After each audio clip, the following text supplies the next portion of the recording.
যুব ভারতে কাণ্ডে ক্রীড়ামন্ত্রী অরূপ বিশ্বাসের পাশাপাশি দমকল মন্ত্রী সুজিত বসুর পদত্যাগ দাবি করেছেন রাজ্যপাল সিবি আনন্দ বোস।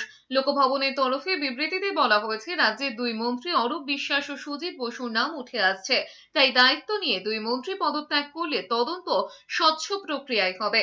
তদন্ত প্রক্রিয়া যাতে স্বচ্ছ এবং নির্বিঘ্নে হতে পারে সেদিকেই দেখতে হবে।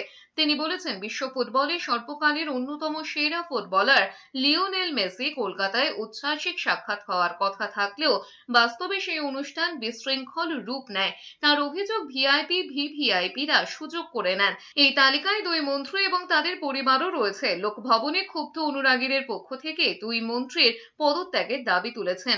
এদিকে মুখ্যমন্ত্রীকে অরূপ বিশ্বাসের পাঠানো চিঠিও চেয়ে পাঠিয়েছেন রাজ্যপাল। ওই চিঠিতে অরূপ বিশ্বাসের কোনো স্বাক্ষর নেই, এমনকি কোনো দফতরের লেটার হেডও লেখা হয়নি। তাই চিঠির যৌক্তিকতা নিয়ে প্রশ্ন উঠতেই রাজ্যপাল চিঠি চেয়ে পাঠিয়েছেন।